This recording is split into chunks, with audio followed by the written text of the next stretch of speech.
le savez, un incendie a ravagé un gîte qui accueillait des personnes en situation de handicap et leurs accompagnants. Et à l'heure où je vous parle, on déplore 8 personnes décédées et 3 personnes qui sont encore portées disparues. C'est évidemment un drame épouvantable et je veux dire toute ma tristesse et ma solidarité aux familles qui sont très durement éprouvées. C'est un drame qui nous touche tous au cœur de l'été. Ici en Alsace, où les élus se sont immédiatement mobilisés, mais également partout en France. Donc il est trop tôt aujourd'hui pour tirer les enseignements de ce drame. Une enquête est en cours et permettra de faire toute la lumière. Et la ministre déléguée chargée des personnes en situation de handicap fera le point dès que nous aurons plus d'éléments sur les circonstances de ce drame. Et bien naturellement, nous allons nous assurer du bon accompagnement, de la bonne prise en charge de toutes les victimes et des familles des victimes également. Voilà, je vous remercie. Vous allez rencontrer les familles des victimes, les rescapés aussi? Nous allons aller les voir juste après.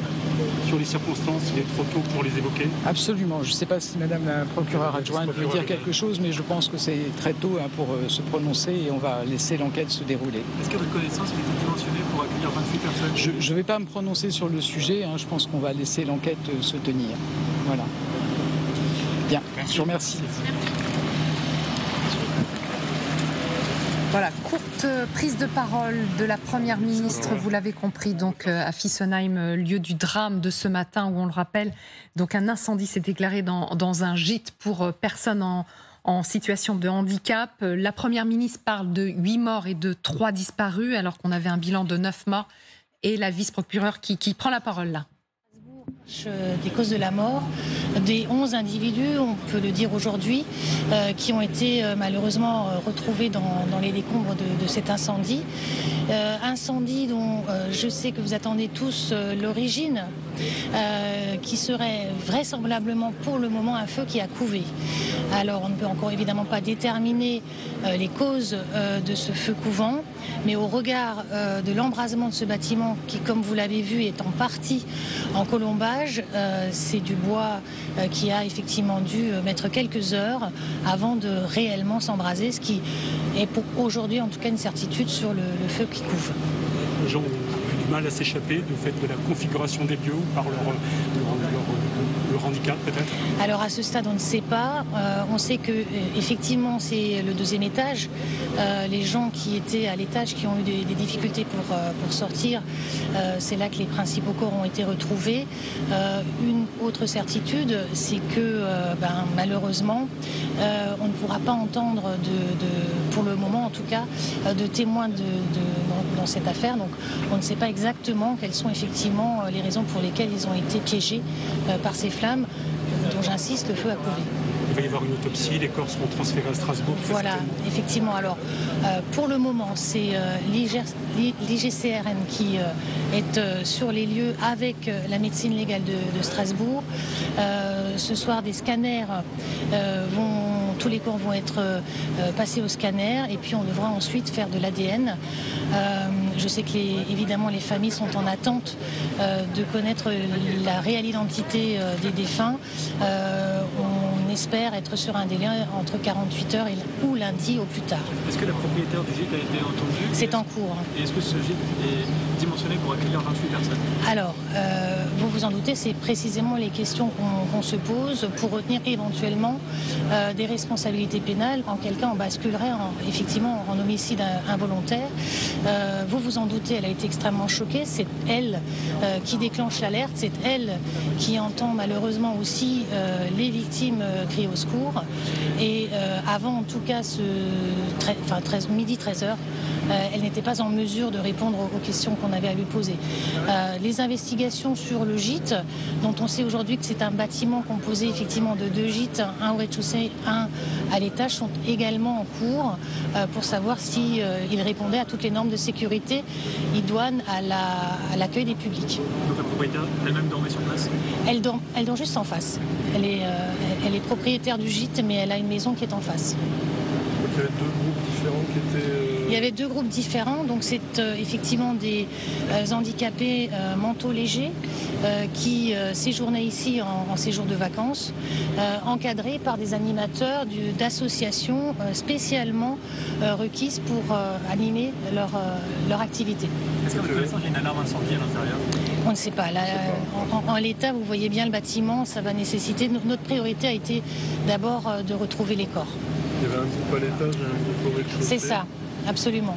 Ceux du rez-de-chaussée sont tous sortis indemnes. Sont tous vivants. Ceux du rez-de-chaussée sont tous vivants. Et ceux de l'étage, nous avons effectivement 5 personnes qui ont réussi à partir.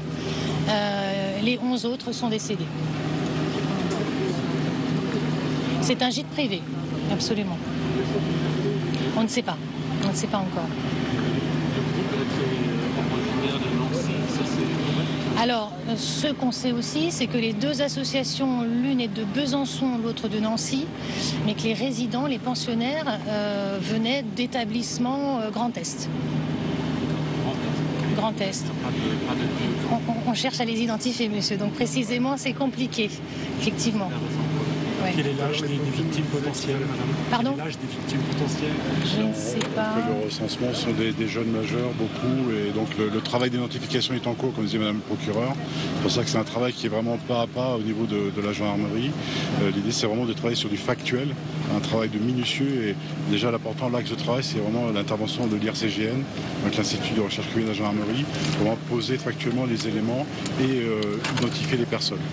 C'est un gros travail qui va prendre du temps, donc il faut rester pour l'instant sur un volet très factuel, et on va programmer aussi des auditions en coordination avec le parquet pour avancer dans les hypothèses et dans les travaux d'enquête. Qu'est-ce qui vous attend dans les prochaines heures? Quel est le travail que vous allez mener là ces prochaines heures? Alors la priorité pour le moment a été de circonscrire d'abord évidemment les flammes et le bâtiment avant que les pompiers puissent seulement aller chercher les corps. Il a fallu attendre que ce bâtiment soit sécure. Il s'est d'ailleurs, vous l'avez vu, en partie effondré.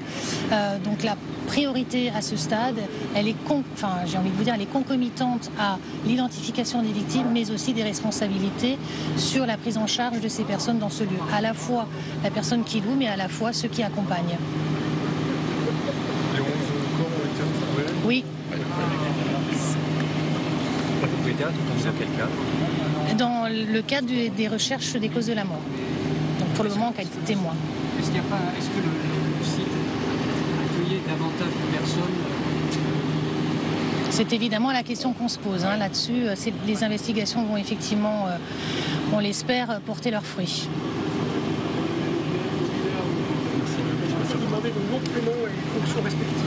Alors, donc je suis Madame Kilvasser, vice-procureure au parquet Voilà, de Colmar. donc vous avez compris la prise de parole de la vice-procureure donc après ce drame dans le Haut-Rhin ce matin avec 8 personnes décédées et 3 disparues toujours avec un incendie. On ne connaît pas les causes de cet incendie, vient de dire la vice-procureure. D'abord un point sur l'enquête, Alexandra Guillen est avec nous avant de décrypter le côté politique. Alexandra, effectivement, ce sont les causes qu'on ne connaît toujours pas.